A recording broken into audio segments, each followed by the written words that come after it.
Nós já temos 23 pessoas já. Bom, então, vamos iniciar mais uma atividade no nosso Simpósio Brasileiro de Pesquisa Operacional, né? A palestra com a Ernst Young e a UI. Hoje nós temos o prazer de receber Andrei, né? Carlo, Tani e Marcelo. Carlo atua como diretor executivo e especialista em logística na prática, né, de consultoria em supply chain e operation da UI. Possui 20 anos de experiência em excelência operacional, logística, integrated business planning, engenharia de processo, procurement e grandes projetos de transformação em empresas multinacionais no Brasil e no exterior. Marcelo é gerente... Perdendo com o meu mouse aqui.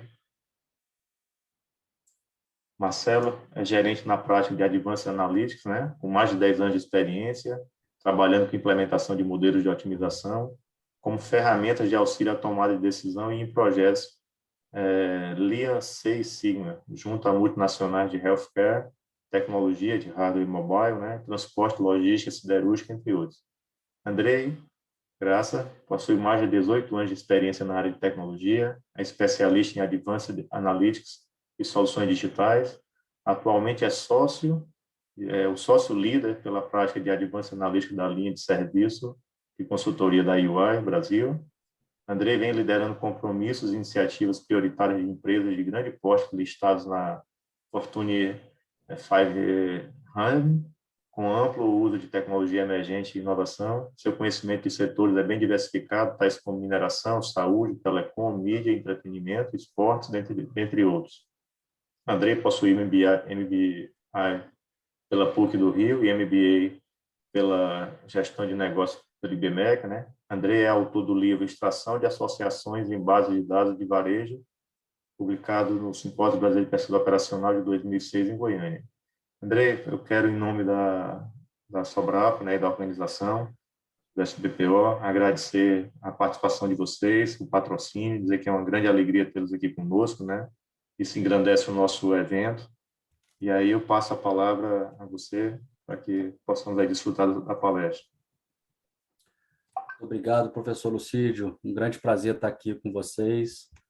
Um orgulho grande, privilégio, né? Me sinto muito privilegiado. Obrigado aí também pela essa parceria, que é muito importante aqui para a UI. Bom, pessoal, espero que vocês todos estejam me ouvindo bem. Também está aqui a Priscila Carvalho, ela ajudou a gente na toda a organização, mas ela não vai estar aqui conosco hoje. Hoje eu vou começar a falar um pouquinho da introdução aqui do nosso discurso, né? O que a gente vai trazer para vocês aqui? Vamos falar um pouquinho da UI. Vamos trazer cases relevantes, cases aí totalmente alinhado aí com pesquisa operacional, com Advanced Analytics, né, resolvendo problemas de negócios complexos. E, mais uma vez, obrigado aí a todos aí pela participação. Bom, pessoal, eu vou começar aqui passando por um vídeo que, particularmente, eu gosto muito e espero que vocês gostem também. É um vídeo curto, ele já vai começar em breve aqui, assim que passar esse slide. E aí a gente continua aqui com o material. Where do you start if you want to change the world? And with everything moving so fast, how do you change it for the better?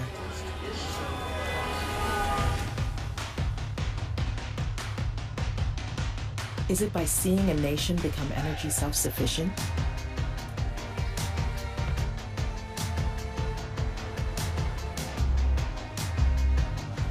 Helping charities to be as productive as businesses.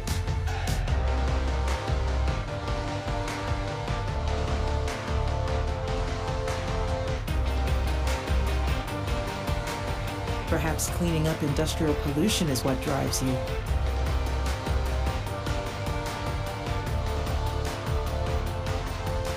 Will your legacy be to preserve the past for future generations?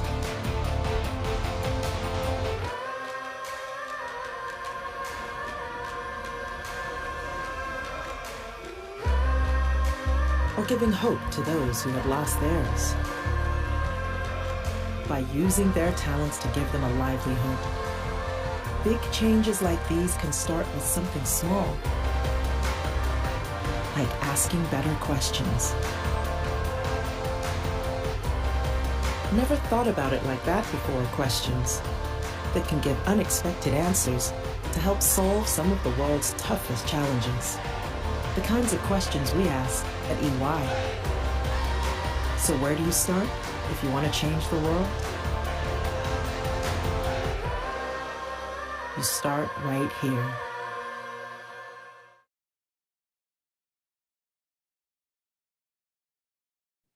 Legal. Bom, espero que vocês tenham gostado. O vídeo tem tudo a ver aqui com a nossa forma de atuar, né, no mercado brasileiro, internacional. Né, começando sempre pela pergunta de negócio, é muito importante a gente entender, né, quais são os problemas, as perguntas que precisam ser respondidas através de dados, né? Então, esse vídeo eu acho que tem tudo a ver aí com tudo isso, com essa mudança grande que está acontecendo cada vez mais aí no mundo, né? Mundo acelerado, e os dados estão aí, né? A gente fala até que o dado é o novo petróleo. Bom, o que é a EY? Para quem não conhece, a EY é uma empresa centenária. Nós somos muito reconhecidos no mercado por uma empresa de auditoria. Não sei se todos vocês já ouviram falar no termo Big Four, né? A EY está dentro dessas Big Four, reconhecida aí como uma empresa de auditoria. Mas a gente também tem as outras linhas de serviços, né? A parte de consultoria, que aí eu estou representando aqui, onde que dentro de consultoria a gente tem consultorias de negócio e consultorias de tecnologia. Temos outras duas linhas de serviço, que é de impostos, e uma outra linha de serviço, que é de estratégia de transações corporativas, né? Então, a EY, ela tem uma cultura muito forte, um propósito muito bem definido, né, de desenvolver um mundo de negócio melhor. Essa ambição nossa, ela foi ditada isso lá em 2010, 2012, quando veio o propósito da EY de construir um mundo de negócio melhor, né? Então, hoje somos, no mundo, 320 mil pessoas. Esse número cresce a cada dia, né? Eu acho que a pandemia, de certa forma, aumentou, acelerou a transformação digital das empresas, né? Então, no ano passado, a gente contratou mais de 60 mil pessoas, né, durante a pandemia, indo um pouco na contramão aí, justamente para serviços de tecnologia, né? Então, teve esse crescimento absurdo aí. A gente está presente em mais de 150 países, em 700 escritórios. Aqui no Brasil, estamos presentes nas principais capitais, temos 13 escritórios aqui no Brasil, e estamos chegando próximo de 7 mil funcionários aqui no Brasil. Bom, vou falar um pouquinho que eu acho que é bem interessante. Aqui estão pessoas estudiosas, né? Pessoas que gostam de estudar, né? De escrever, de fazer coisas diferentes. Aqui na UI, para a gente manter cada vez mais, né, uma vantagem competitiva, manter todos os nossos consultores sempre up to date em termos de tecnologia. A gente tem diversos treinamentos, diversos cursos, trilhas. Só para vocês terem uma noção, aqui na UI a gente disponibiliza 3 MBAs, sendo 2 deles internacionais e um nacional. Os MBAs internacionais são MBAs técnicos, né? Então você tem MBA de ciência de dados, MBA que você escolhe a trilha que você vai seguir. E aqui no Brasil também temos um MBA para gestão de negócios, 100% gratuito para todos os funcionários da UI. Temos um programa também chamado UI Badges, que é uma certificação que a UI coloca, né, no seu colaborador, indicando proficiência em determinado tipo de assunto. Só para vocês terem ideia, só para essas trilhas de UI Badges, que você pode seguir diversos caminhos, sendo de negócio ou técnico, são mais de 2.000 cursos disponíveis gratuitos aí, para todo mundo acessar de forma... quando quiserem acessar, né? E usufruir aí de todos os treinamentos. Bom, aqui é um pouquinho da cultura da UI, né? A gente tem um propósito muito forte, né? Como eu já falei, de construir um mundo de negócio melhor, mas também a gente tem muito cuidado com as pessoas e com nós mesmos, né? A gente sabe que em tempos de pandemia a gente começou a trabalhar um pouco mais, então é muito importante a gente estar sempre muito atento a isso. A UI, quando ela fala de construir um mundo de negócio melhor, ela fala tanto do negócio em si, dos clientes, mas também da sociedade, né? Principalmente a sociedade se beneficiando aí de toda essa transformação do mundo. Passando aqui um pouquinho, mostrando um pouco, né, do impacto que a UI vem trazendo, né, na sociedade, no mundo dos negócios. A UI desenvolveu alguns programas internos, eu vou citar alguns aqui, para que a gente possa, de fato, cada vez mais ter um mundo diverso, né? A UI é totalmente aderente, a gente, de fato, usa isso não só como slogan, mas a gente, na prática, a gente é muito atuante em termos de diversidade. E o iAble, por exemplo, é um programa que a UI estimula, né, muitas pessoas aí com deficiências, qualquer que seja, ela para que possam entrar no mercado de trabalho, né? Então, para vocês terem uma ideia, a gente aqui na UI Brasil, a gente tem um programa também de contratação de profissionais neurodiversos, né? A gente sabe da capacidade também dessas pessoas, todas elas têm capacidade, então a UI fomenta muito isso, e tanto também para a diversidade aí, como está listado aqui abaixo, né, do LGBTI. Bom, além disso, a UI tem um instituto da UI Brasil que também fomenta muito treinamentos. Um programa muito importante aqui para a gente é o UI Empodera Tech, que a UI ela seleciona aí no Brasil pessoas minoritárias, pessoas que estão com dificuldade de realocação ou alocação no mercado, que tem uma renda mínima de R$ 4.000 e pouco, de 4 salários mínimos, que sejam pessoas diversas, né? E a gente faz todo um treinamento de business e de tecnologia para preparar essas pessoas para o mercado de trabalho, totalmente gratuito para o público, né? Então, anualmente a gente tem turmas através do nosso Instituto da UI Brasil, inclusive eu também faço algumas aulas, né? Os próprios funcionários da UI, os colaboradores que são os professores desses cursos, né? Então, bem legal. A gente também tem um programa chamado UI Ripples, que é uma plataforma onde que a gente disponibiliza horas, né, para a gente fazer trabalhos voluntários no mundo inteiro. Inclusive, hoje está tendo o Connect Day na UI, onde que muitas pessoas da UI Brasil estão trabalhando para outras instituições, fazendo trabalho voluntário. Esse programa já impactou mais de 55 milhões de vidas, né, no mundo inteiro, e a UI tem muito orgulho desse programa e cada vez mais forte. Então, isso fala um pouquinho aqui do nosso propósito, né? Dando um pouco aqui uma mergulhada, né, indo mais aqui dentro do fórum, né, das pessoas que estão aqui dentro nos assistindo, hoje a gente sabe que o mundo é dado, né, as empresas estão cada vez mais nessa corrida do dado, nessa jornada analítica, e aqui na UI a gente utiliza muito também, além de dados, além de métodos, além de abordagens, experiências, a gente também tem centros de excelências de inovação, então o nosso foco também é muito voltado para a inovação, né? Então, a combinação dessa visão global, o foco na inovação, dados, analytics, a gente tem visto aí um grande sucesso nos projetos com nossos clientes, né?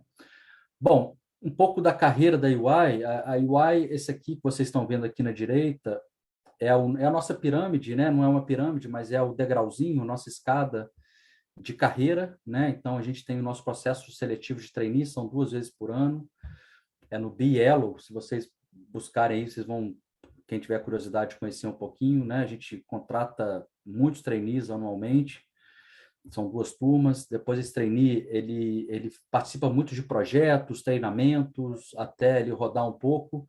Depois ele vai para um novo cargo, ou auditor, né? Dependendo se for para a linha de serviço de auditoria, ou ele se torna um consultor. Depois esse profissional se torna um consultor sênior, depois um gerente sênior, depois ele pode se tornar um sócio da UI ou um sócio associado, né? Aqui dentro a gente tem um papel de conselheiro, que vai te acompanhar na sua carreira, vai te ajudar em todo o seu desenvolvimento.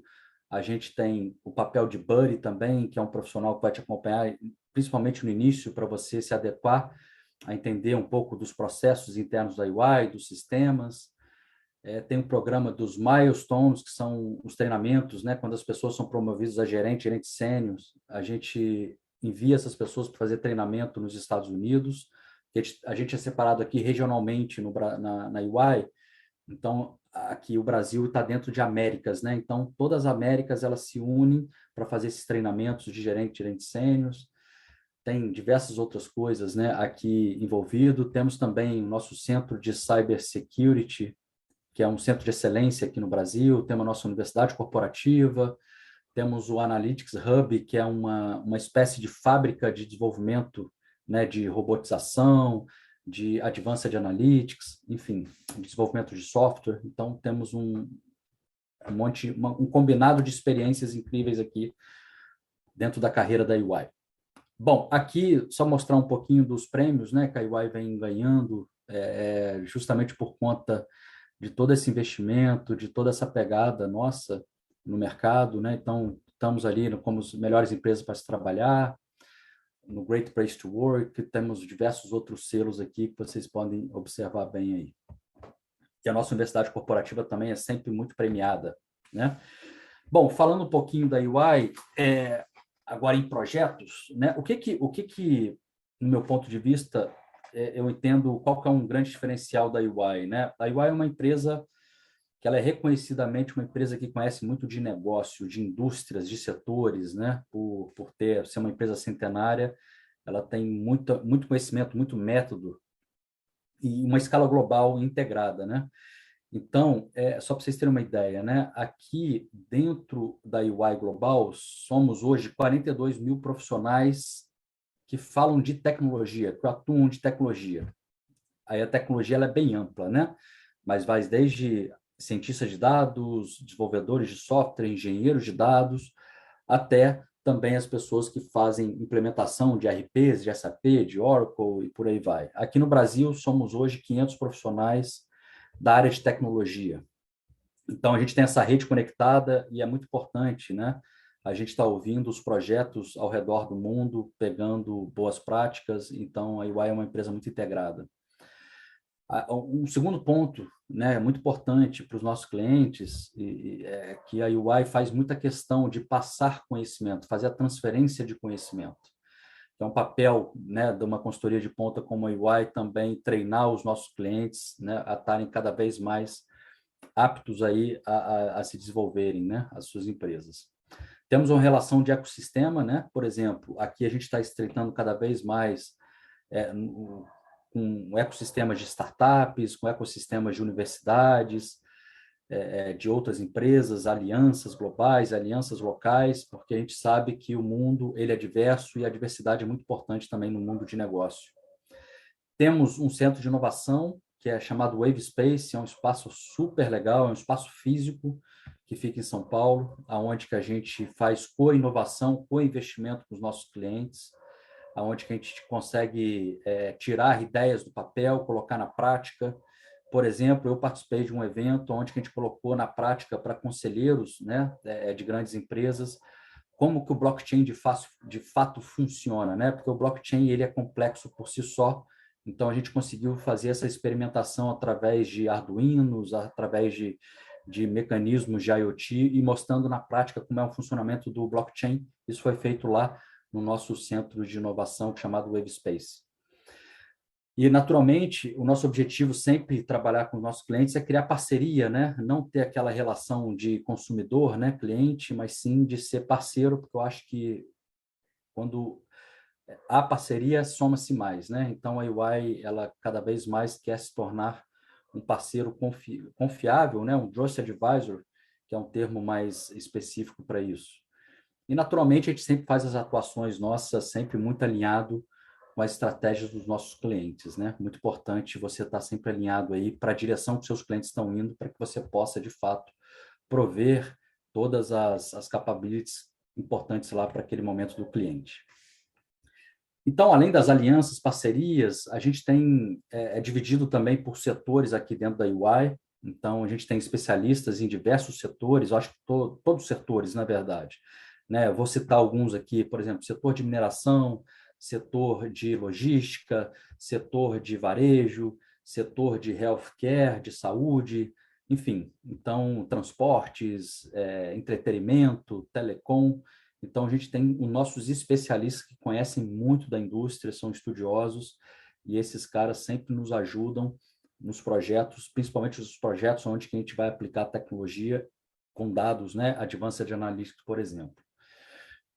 Temos também sempre uma abordagem de transformação de negócio, né? Hoje as empresas estão nessa corrida de transformação digital, então é muito importante. E a nossa prática de supply chain e digital data analytics, elas sempre estão trabalhando muito em conjunto, ajudando aí os nossos clientes nessa transformação digital que é tão importante aí, né? Então, dando um mergulho aqui na UI, né? Somos times multidisciplinares, né? Falando um pouco da tecnologia, a gente tem tecnólogos de tudo quanto é competência, arquitetos, engenheiros e por aí vai. A nossa relação com a academia, muito importante. A nossa aliança estratégica, o Wave Space, né? As tecnologias que a gente utiliza. Muito importante ressaltar aqui um ponto, a gente vai falar um pouquinho mais na frente. A UI é agnóstica à tecnologia, a gente prefere a tecnologia que já o cliente utiliza. Então, não importa para a gente qual é a tecnologia, o importante para a gente é resolver o problema de negócio, né? E aqui alguns outros grandes números, né?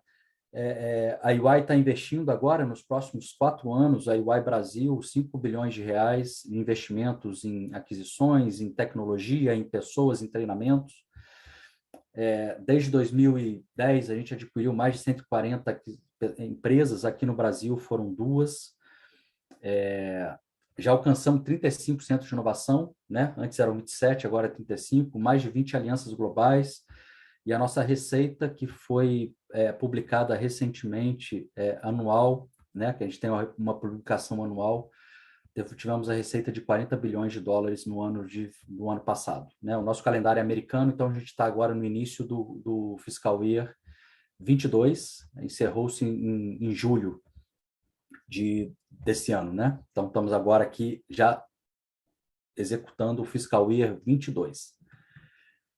Bacana. Aqui trazendo um pouquinho, só para vocês verem, de todo esse investimento que a UI vem fazendo no longo dos últimos anos, principalmente em tecnologia, os reconhecimentos das principais empresas, né? Institutos que fazem estudos, né? Então, a UI foi considerada líder do quadrante mágico, né? Para serviços de Data Analytics, líder para implementação de SAP, né, diversos outros, né, reconhecimentos da IDC como o líder uma empresa líder em serviços de inteligência artificial, como empresa número 1 também de inovação, enfim, aqui mostra um pouquinho do tamanho da UI e de como que a gente está perseguindo o caminho certo e estamos colhendo esses frutos aí, né, sendo reconhecido aqui através desses números. Aqui eu vou trazer um pouquinho mais, vou descer um pouquinho mais o nível, falando um pouquinho de cada torre, né? As tecnologias que a gente utiliza tem competência interna. Claro que aqui não é exaustivo, tem diversas outras tecnologias. A gente trouxe algumas aqui só para mostrar o ecossistema de tecnologia, de capacidade técnica que a UI tem para desenvolver, para atuar junto aí com os nossos clientes, nossos parceiros, né? Aqui um pouquinho do mundo do Big Data, um pouquinho aqui do Machine Learning, né? Acho que hoje o uso, posso falar como experiência, existe um bom caminho, né, no meu ponto de vista, o uso, né, das tecnologias open source, né? Eu acho que, por exemplo, Python e R são 2 tecnologias aqui que tem a comunidade acadêmica sempre aprimorando os algoritmos, né? E eu vejo um movimento do mercado, das indústrias, né, das empresas também cada vez mais adotando essas tecnologias pelo grande potencial dela e pela forma como ela acelera os projetos, né? Quantas bibliotecas que você tem no R, quantas bibliotecas que você tem no Python, né, já pronta. Eu vou dar um passo atrás, vocês devem ter reparado, em 2006, eu escrevi um artigo e apresentei, foi no 38º SBPO, que foi em Goiânia. O artigo que eu fiz foi relacionado a algoritmos genéticos, o uso de algoritmos genéticos como uma função de aptidão em termos da tarefa de classificação, quando você vai fazer classificação por exemplo, de cestas de compras, né? Então, a gente viu a oportunidade que existia uma falha, não é uma falha, né? Quando você está falando de um volume muito grande de compras de um supermercado qualquer, quando você usa lá as medidas, né, de suporte, de confiança, você acaba podando muitas regras importantes de associação. E aí a gente criou um algoritmo genético para ele ser o grande métrica para poder você fazer a poda, né, dos dados para que você tivesse processamento. Isso lá em 2004, 2005, a gente tinha uma dificuldade muito grande de processamento. E hoje já não é mais um limitador, né? Então, a gente usava muito algoritmo genético justamente quando o problema era muito complexo. A pesquisa operacional, às vezes, ela demoraria muito tempo para processar um problema, com muitas restrições, então acabava que utilizava o algoritmo genético para poder tentar sempre buscar o resultado ótimo, né, daquele problema. Mas, enfim, aqui trazendo um pouquinho das tecnologias, aqui adiante, a gente vai falar de cases, tá? Eu acho que é importante a gente comentar com vocês o que as empresas estão fazendo, né? Porque na minha época era muito acadêmico a ciência de dados, eram pouquíssimas empresas que usavam data mining, que faziam, né, a descoberta de conhecimento em base de dados. E hoje não, hoje é uma corrida, hoje todas as empresas elas estão de fato investindo não somente na ciência de dados, mas na inteligência artificial. É uma tendência, é o presente, é o futuro, e vai ser uma grande revolução a inteligência artificial, e a gente já vem utilizando muito dessa técnica em muitos projetos. Eu vou passar a palavra aqui para o meu amigo, colega, o Ítalo, o Carlos, que vai falar um pouquinho de suprimentos, né, de supply. Ele vai trazer alguns cases também, depois o Marcelo vai trazer outros cases, que eu espero que vocês gostem um pouquinho, e a gente vai deixar no final também para vocês fazerem perguntas, né, deixar vocês abrirem o microfone para que a gente possa ter uma interação mais lá no final. E, de novo, agradeço aí a participação e passo a bola para você, Carlos. Obrigado, Andrei.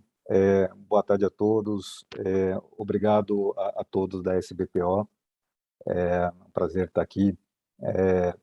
Eu vou falar um pouquinho aqui pelo lado de operações, né, que acho que é um campo bastante rico para aplicação de pesquisa operacional, né?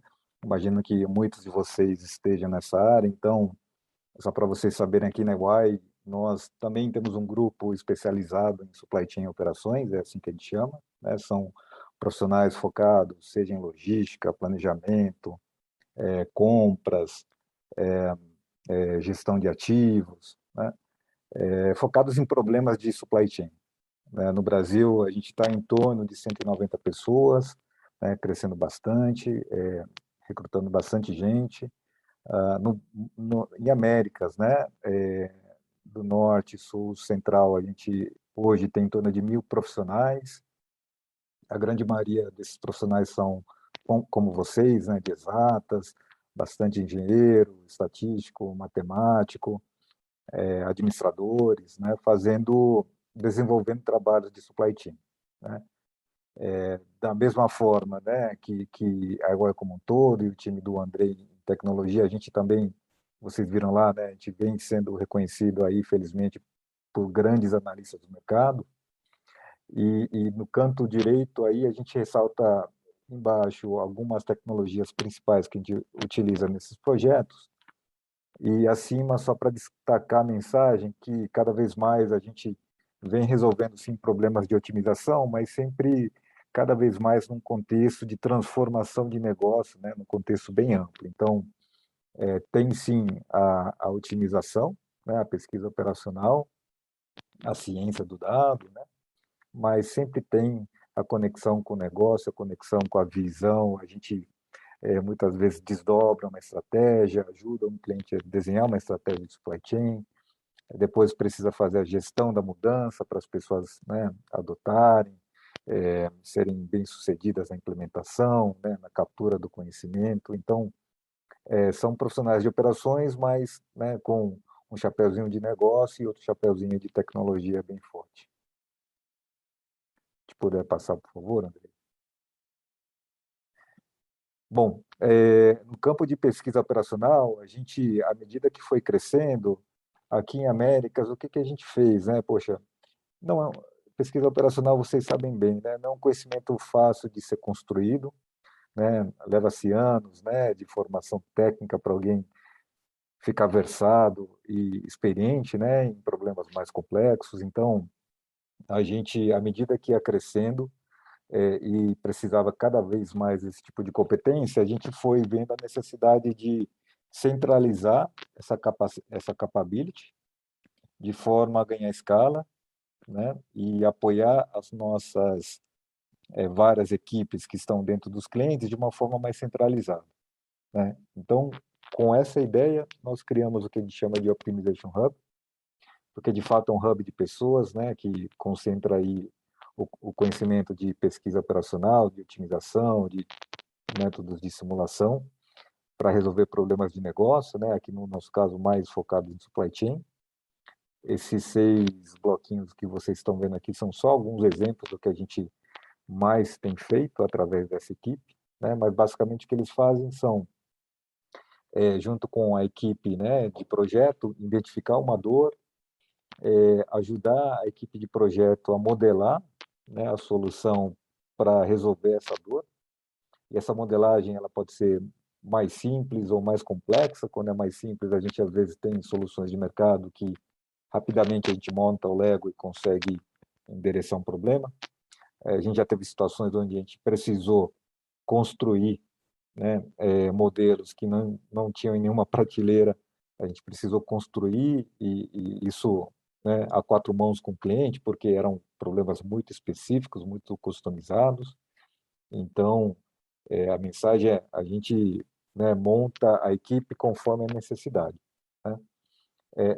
Se vocês me perguntarem quais são os principais problemas que a gente mais tem resolvido aqui no campo de operações, eu diria que é esse item 2, né?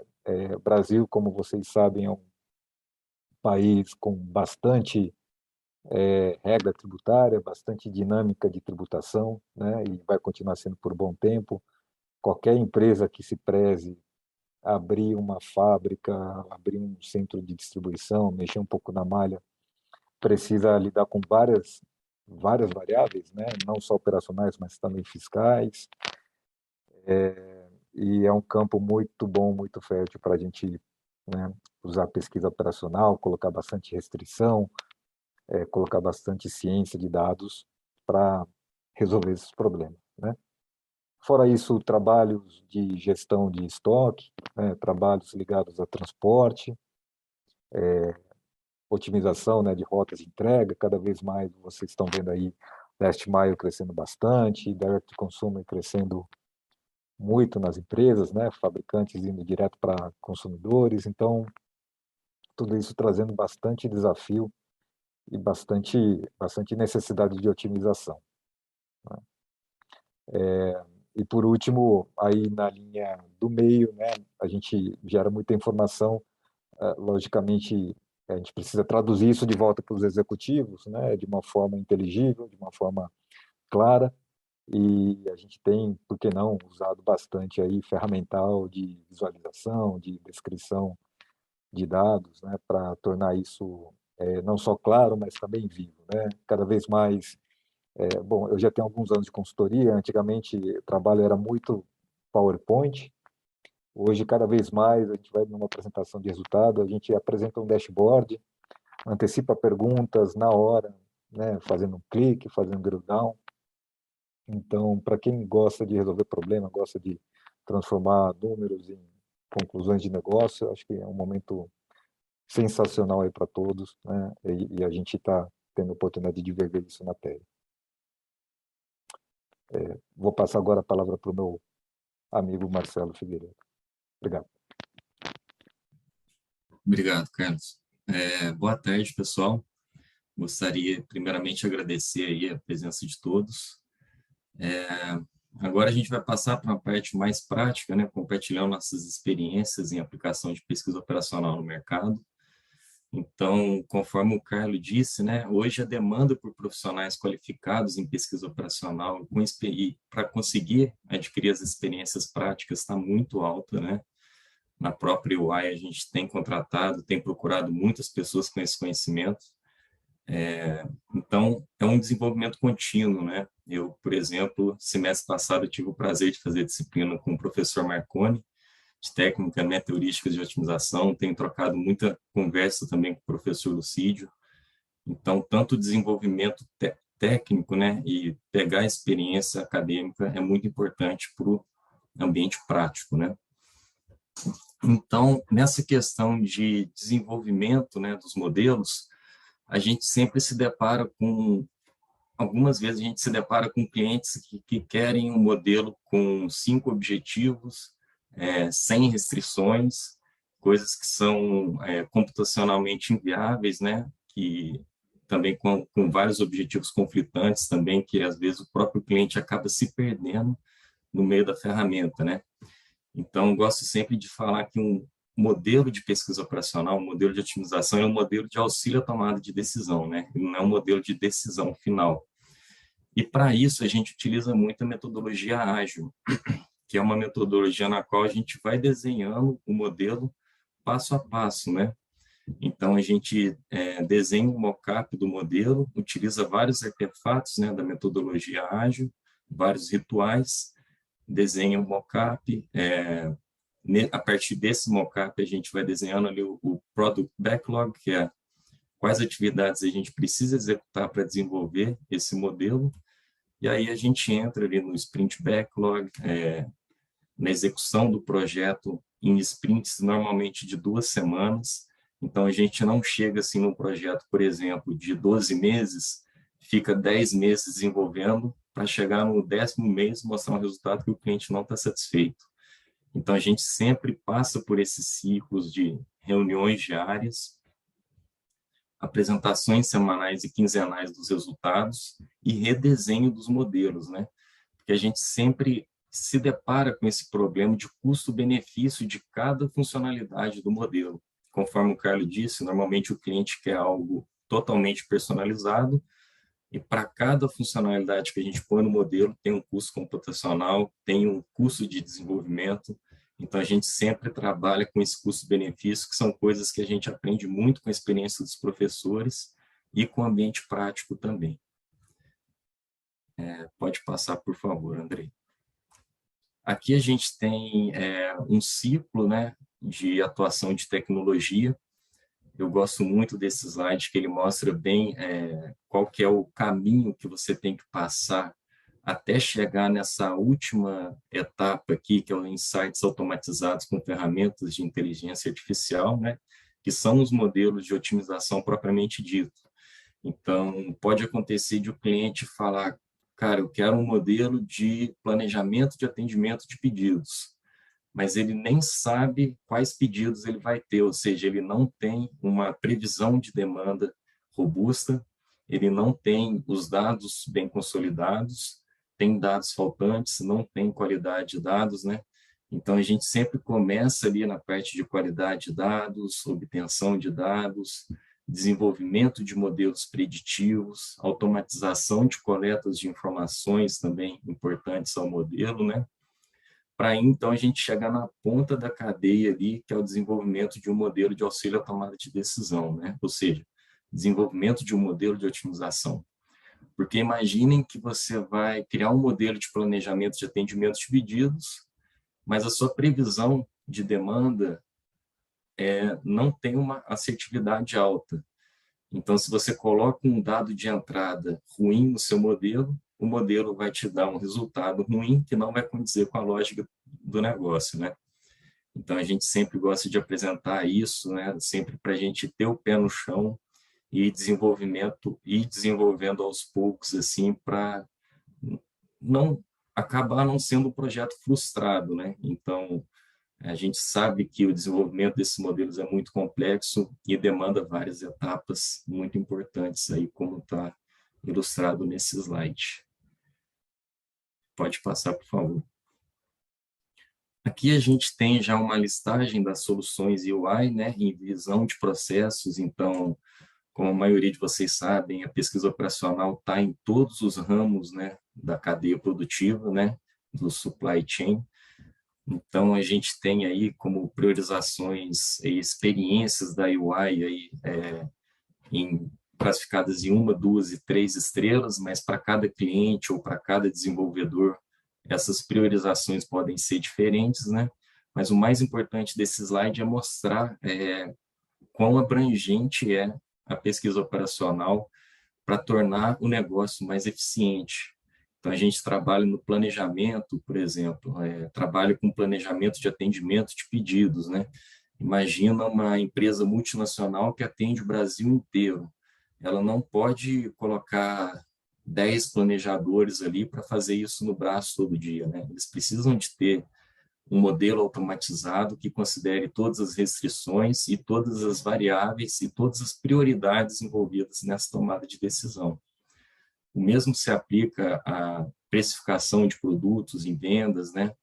Você tem que ter um preço ótimo, esse preço a mais vai diminuir sua demanda, esse preço a menos vai aumentar a sua demanda, mas qual que é o preço ideal, né, que vai condizer com os objetivos do seu negócio? A gente tem aí a otimização logística, conforme o Carlos comentou, que é o custo Brasil. Então, isso é muito importante, né? Utilizar os recursos logísticos da melhor forma possível para minimizar esse custo, né? Temos aplicação de gestão de estoques, modelos para maximização de produtividade e modelos de finanças também. Então, são todos esses produtos muito importantes que a gente consegue desenvolver em pesquisa operacional, né? E a gente tem essas práticas muito bem consolidadas na UI também. Pode passar, por favor. Então, aqui é uma listagem mais executiva, né, de todos os produtos, né, de todas as aplicações de pesquisa operacional com a qual a gente enxerga muito valor, né, e tem muita experiência.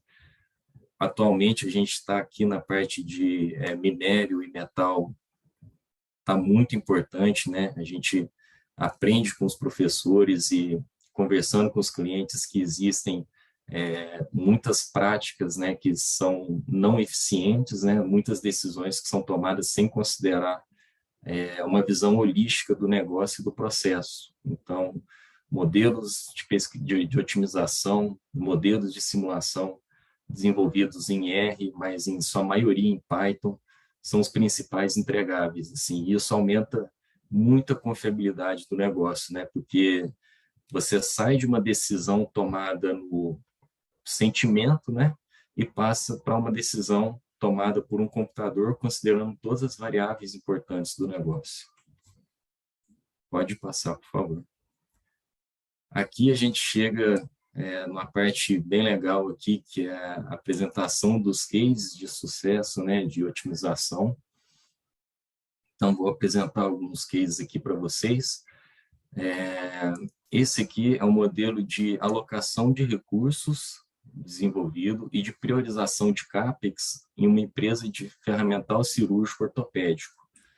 Então, imaginem vocês uma empresa de ferramental cirúrgico ortopédico que tem 7 centros de distribuição ao redor do Brasil para atender 600 hospitais locais com inventário de 11 mil ferramentais cirúrgicos, que são coisas muito caras, né?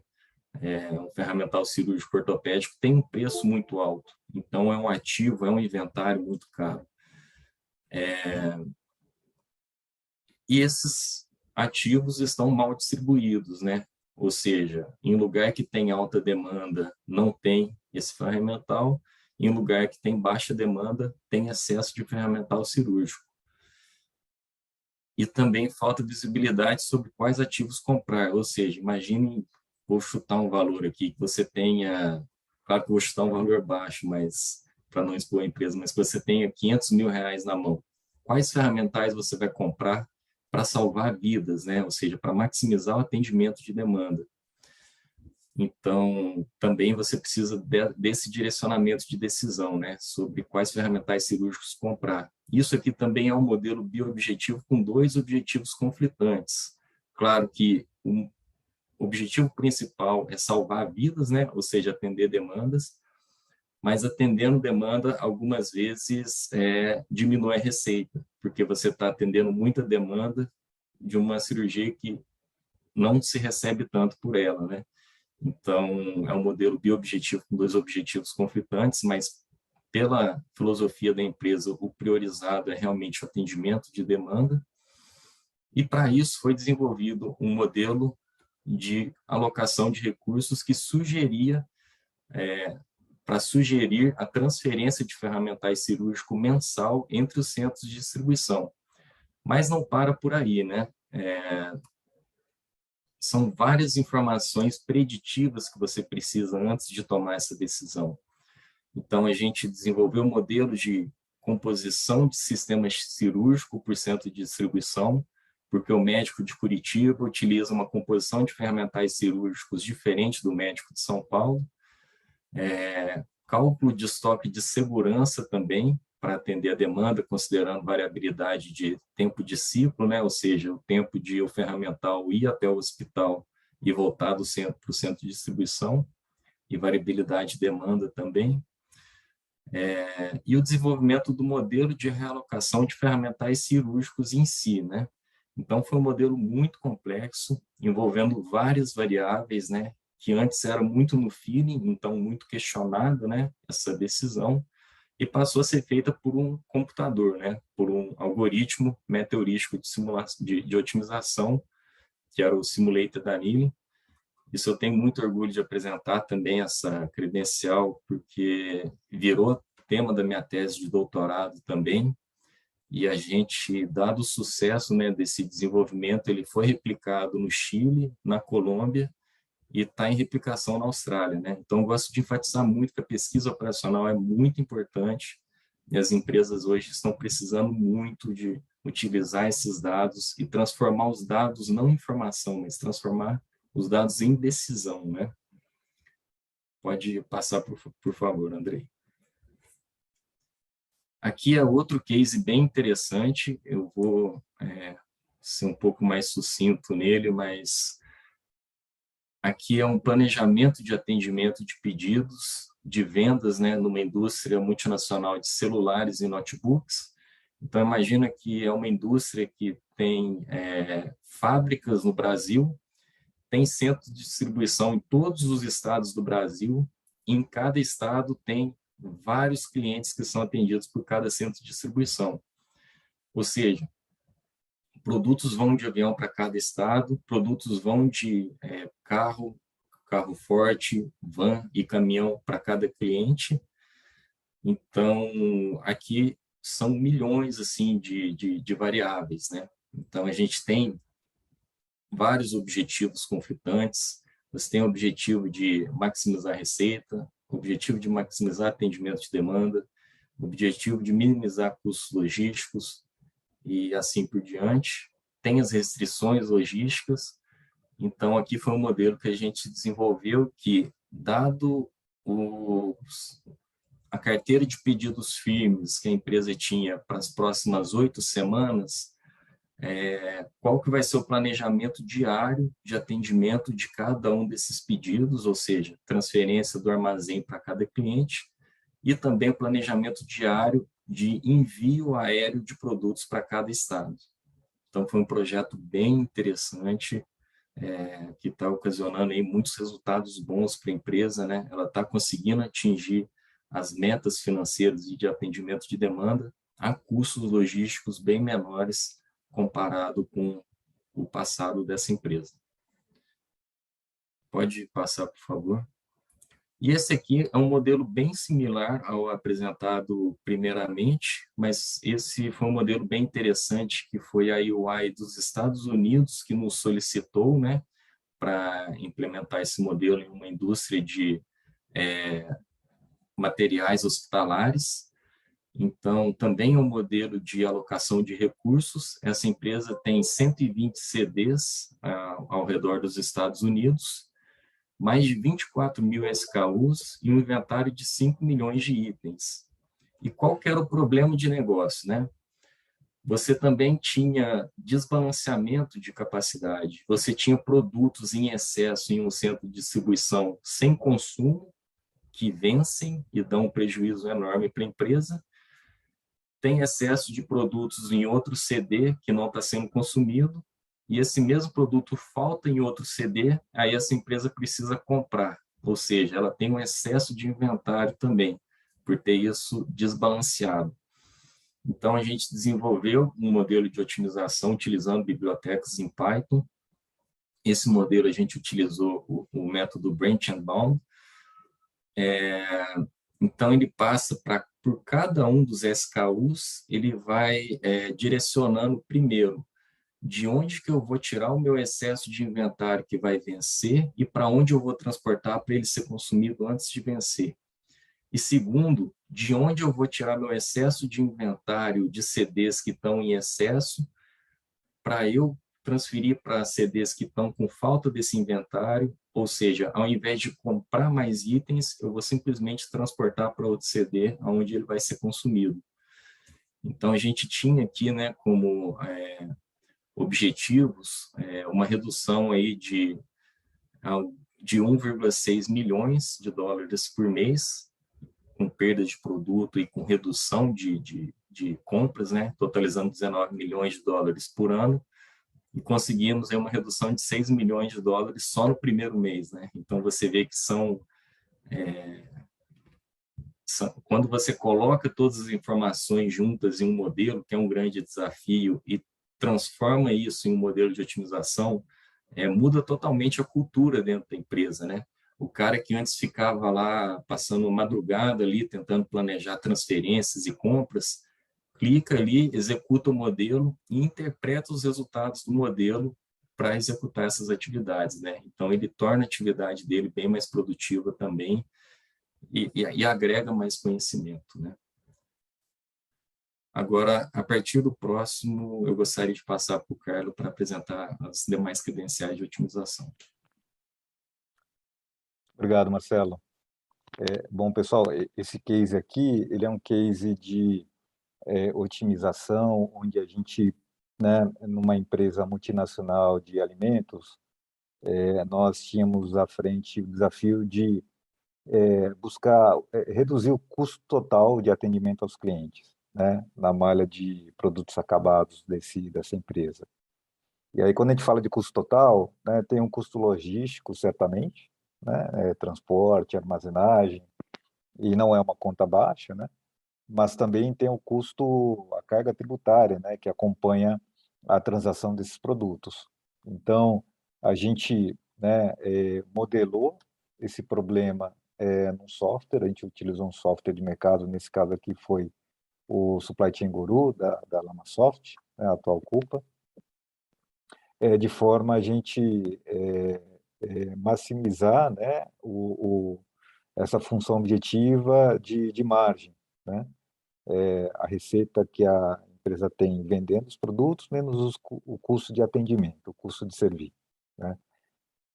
É um projeto bem interessante, porque é um projeto numa operação grande, né? A gente está falando de uma operação de em torno de 25 instalações aí, entre fábricas, né? CDs, cross-docks, muitos SKUs, alguns deles até refrigerados.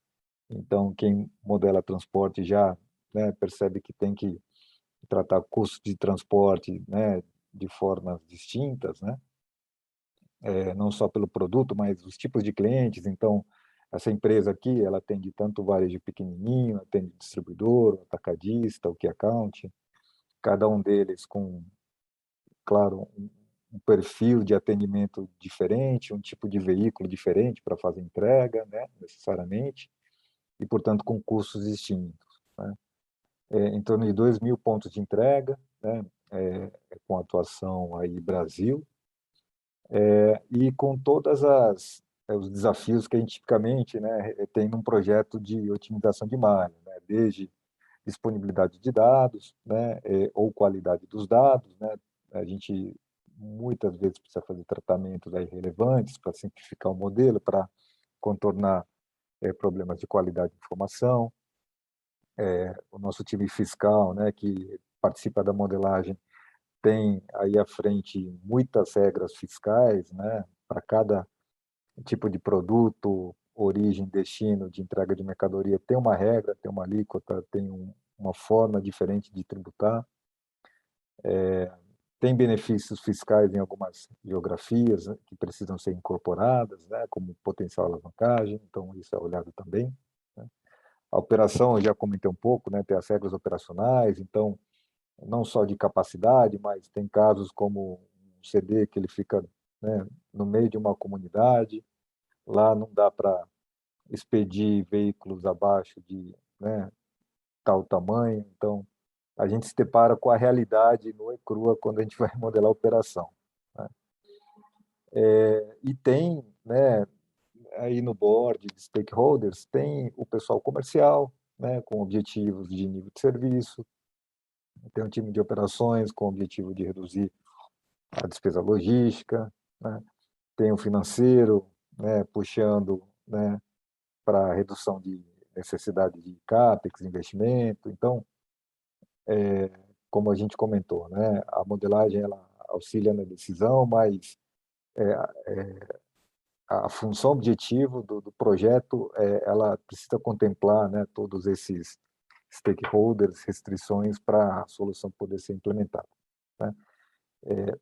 De forma aí prática, o que a gente fez foi então mapear a cadeia de distribuição, né, as regras tributárias, né, todo o fluxo operacional, os custos.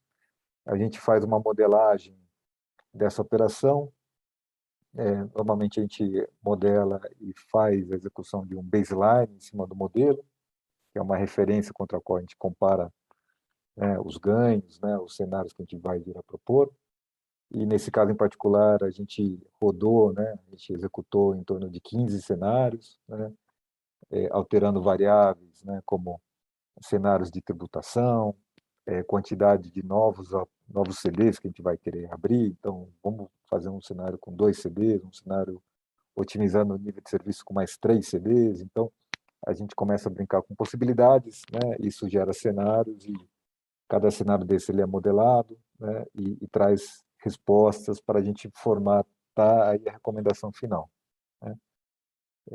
Cabe dizer aí, no âmbito de otimização, além da otimização da malha, a gente também teve uma frente de trabalho para otimizar a distribuição do produto acabado, né? Uma vez definida a malha, o produto ele pode chegar de diversas formas, né? Ele pode ir direto do site até o cliente, ele pode passar por um cross-docking, ele pode não sair na frequência de expedição atual, né? Às vezes eu estou expedindo todo dia para um cliente, eu posso falar, não, vamos fazer um calendário aqui, expedir uma vez a cada semana, e tudo isso tem efeito em transportes, e a forma da gente refletir isso de uma forma quantitativa foi via modelagem.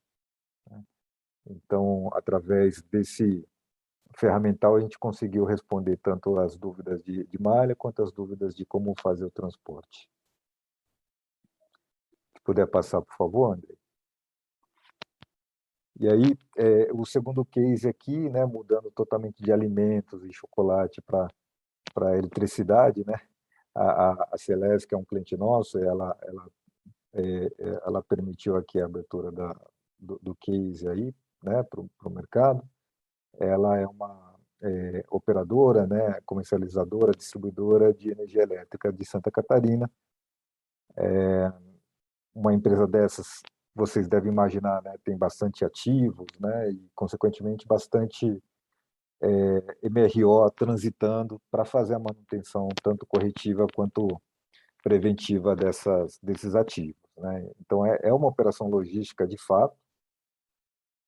Só para vocês terem uma ideia, essa empresa aqui, ela além de um CD central, ela tinha em torno de 16 outras instalações físicas, né, que tinham estoques, né, de materiais para manutenção, materiais de infraestrutura, e fora estoque que estavam em empreiteiras, né, que são as empresas de serviço que efetivamente fazem um trabalho em campo. Então, a gente está falando aqui de um problema de otimização também, onde a gente quer ter uma função objetivo de reduzir custo total. Esse custo total aqui era, sim, logística, né, como vocês podem imaginar, principalmente transporte, mas também estoque, porque a gente testou aqui como que a gente poderia reduzir o custo de working capital se, eventualmente, ao invés da gente fazer o estoque avançar para as 16 agências, né, essas instalações aí intermediárias, que a gente centralizasse parte desse estoque e atendesse algumas empreiteiras de uma forma mais centralizada, respeitando restrições de nível de serviço, de tempo de atendimento, né? Então, é uma equação que tem essas variáveis de custo, né, de estoque, de custo logístico. Quando tinha alguma outra cidade, né, com algum tipo de benefício mais, né, local, né, municipal, a gente, né, vinha modelar também. Mas é um problema bem bonito de se trabalhar, porque ele tem bastante CAPEX envolvido, bastante dinheiro parado envolvido, e foi um case aí com uma soma significativa aí de impacto estimado, né, como resultado. Bom, então eu acho que a nossa apresentação, né, que a gente queria trazer de UI, de cases, vem até aqui, e a gente queria, claro, aproveitar esses minutos finais para abrir para perguntas e discussões, né, onde vocês queiram colocar algum ponto. Por enquanto, obrigado. Muito bom, pessoal. Carlos, obrigado. Marcelo, todo mundo está assistindo a gente. A gente trouxe alguns cases relacionados ao tema de pesquisa operacional, mas a UI não se limita, né, com termos de ciência de dados, a cases de otimização, né, metaheurísticas e tudo mais. A gente tem muitos projetos de ciência de dados avançados com uso de inteligência artificial. Eu vou citar aqui alguns. Por exemplo, a gente desenvolveu hoje um algoritmo para fazer previsão de demanda de grandes empresas de material esportivo, empresas de varejo. Então, a UI tem algoritmos hoje que faz previsão de demanda, e isso impacta, né, toda a cadeia produtiva dessas empresas. A gente já desenvolveu algoritmos para indústrias de saúde, mais de 40 algoritmos, né, para a empresa de saúde. Um dos algoritmos, para vocês terem uma noção do avanço, né, da tecnologia e como as empresas estão alcançando cada vez mais um patamar de maturidade alto em termos de ciência de dados, a gente desenvolveu um algoritmo que ele faz a previsão, uma escoragem, na verdade, de potenciais pacientes, clientes, né, que vão fazer uma cirurgia de coluna.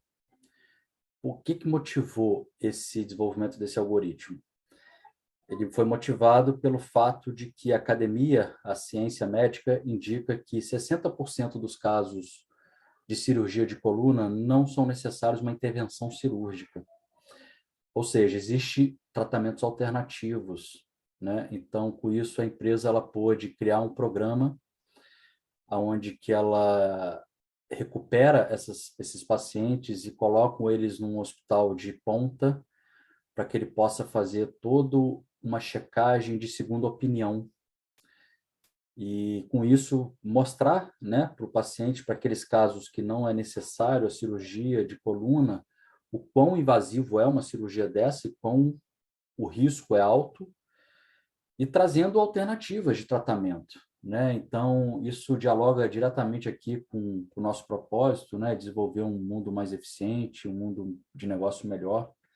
Trazendo aqui alguns exemplos, posso trazer diversos outros, né? Vou trazer mais um aqui, que é um problema de lançamento de produtos. Imagina uma empresa qualquer no Brasil vai desenvolver um novo produto e ela vai fazer o lançamento de um produto. Imagina que esse produto seja um produto perecível.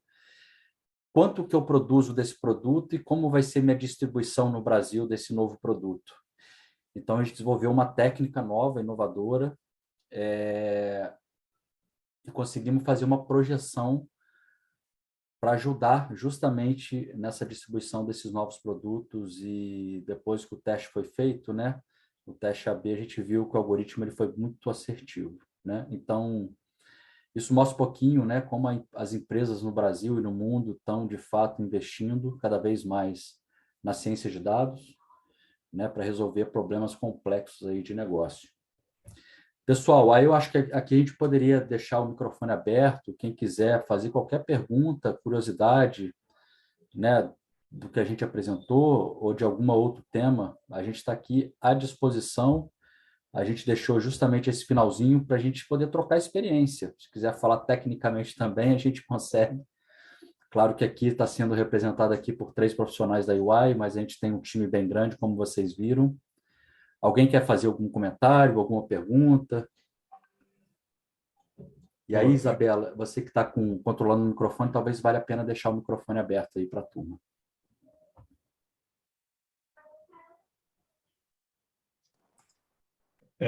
Obrigado pela palestra, Andrei, Carlos e Marcelo, muito interessante. Eu vou olhar aqui no chat se já tem perguntas, tá? Enquanto isso, Lucídio, eu gostaria de fazer uma pergunta aqui. Claro, meu amigo, você tem a preferência. Tá bom. Primeiro, um prazer enorme estar com o Marcelo. Alguns desses problemas aí eu já tive o privilégio de conhecer, né, antes, quando o Marcelo fez a disciplina, né, ele abordou, muito legal, isso é interessante, fazer esse relato, né, até para as pessoas saberem que a otimização está presente em várias áreas de conhecimento, né. A minha pergunta aqui, aí não necessariamente é para o Marcelo, o Carlos, o Andrei, para a empresa de uma maneira geral, né. Tem um tempo atrás, muitas empresas, inclusive empresas de grande porte, né, estavam muito mais interessadas na informatização dos seus processos e nem enxergavam a possibilidade de otimização. Ou seja, a otimização não era uma realidade nessas empresas.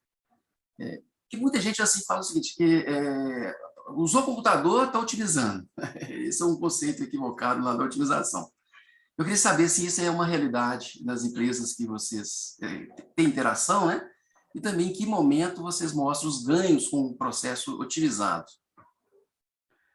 Excelente pergunta, professor Marconi. Prazer aí estar conversando contigo pela primeira vez.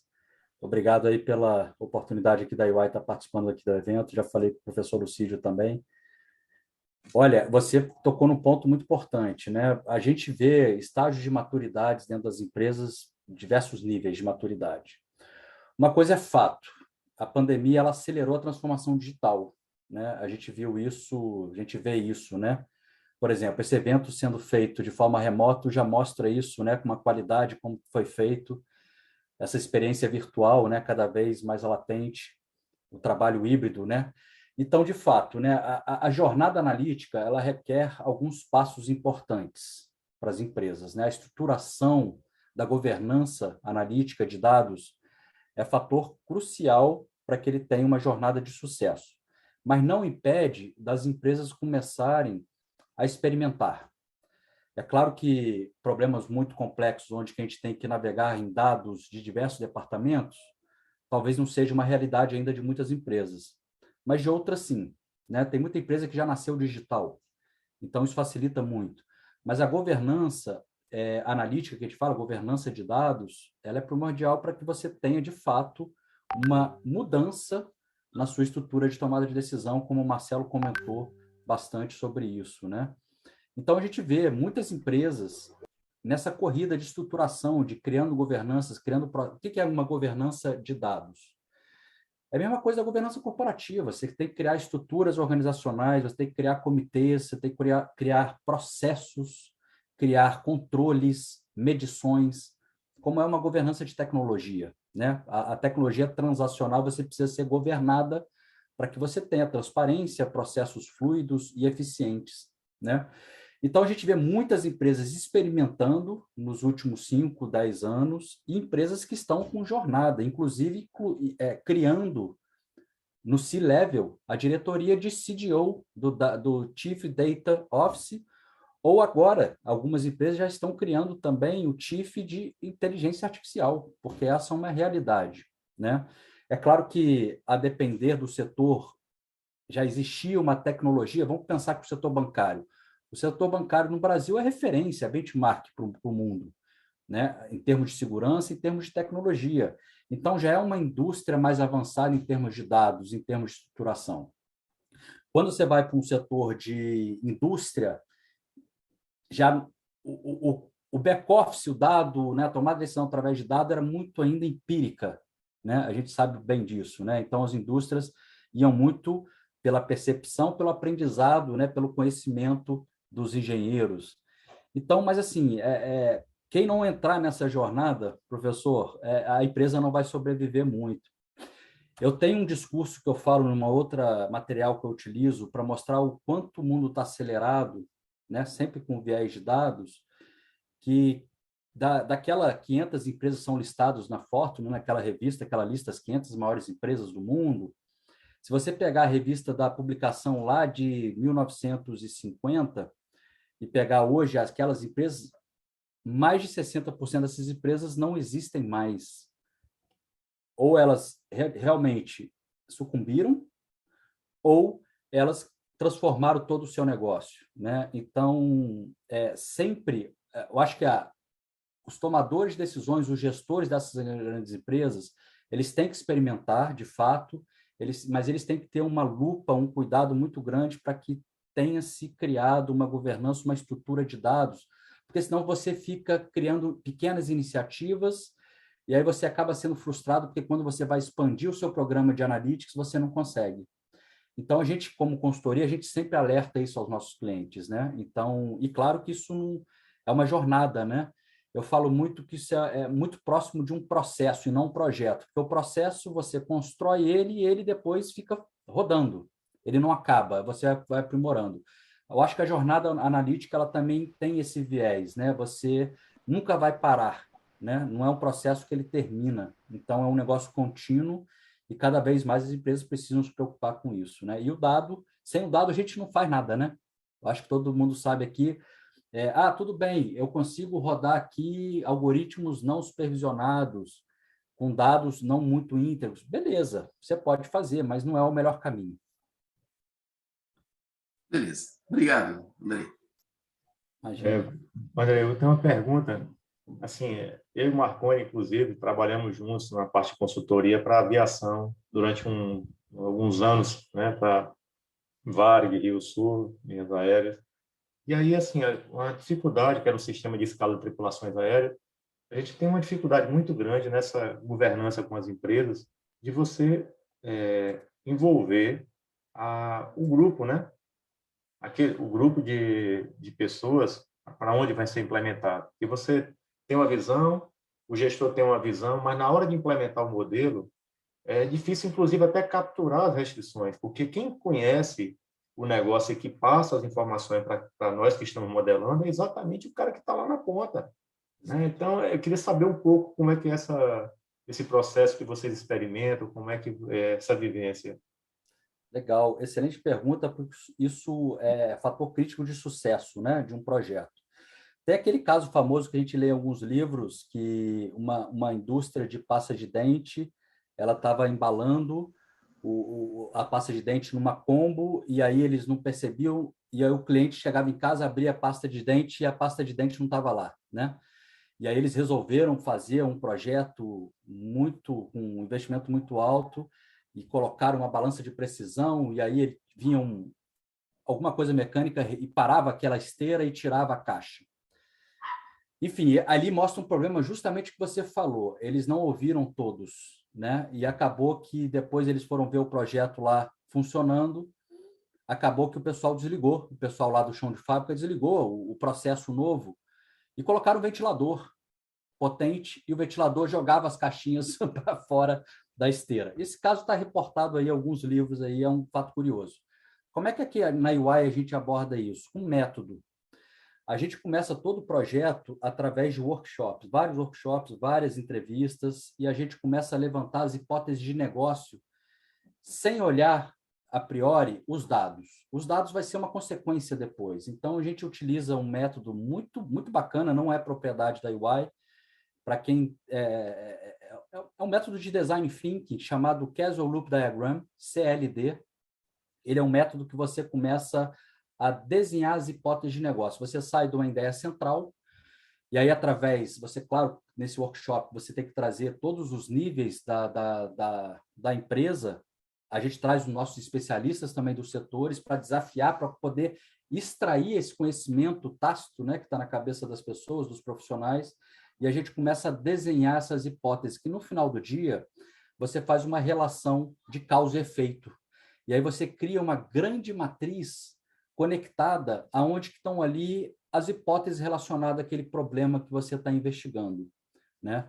Então, esse é um caminho, né? Eu acho que através de métodos e através de você ter técnicas de design thinking, né? De fazer a pessoa se interagir e engajar no problema, porque eu falo muito isso, eu vejo isso muito por propriedade, tá? A gente estava numa onda de 3, 4 anos atrás do RPA, né? Que era a robotização de processo.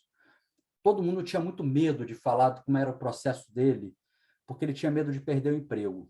Né? As pessoas, a tecnologia vai substituir o nosso trabalho, a tecnologia vai acabar com o nosso emprego.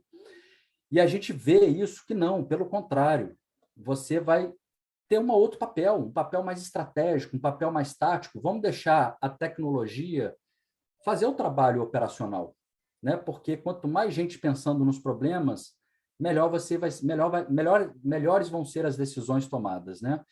Então, professor Lucídio, o caminho acho que é ter métodos e abordagens para que você possa extrair esse conhecimento e colocar todo mundo numa sala de aula, numa sala de reunião e extrair isso, né? Então, a gente sempre começa todos os nossos projetos fazendo workshop com grupos de pessoas especialistas e fazendo esse desenho de design thinking em cima do Causal Loop Diagram, que é o diagrama de loop causal, né? E com isso você tem ali a bússola, uma vez você mapeado, e aí você, através desse mapa que você cria de hipóteses, aí sim o segundo passo é, poxa, legal, existe essa hipótese, aonde estão os dados que eu posso comprovar essa hipótese ou refutá-la?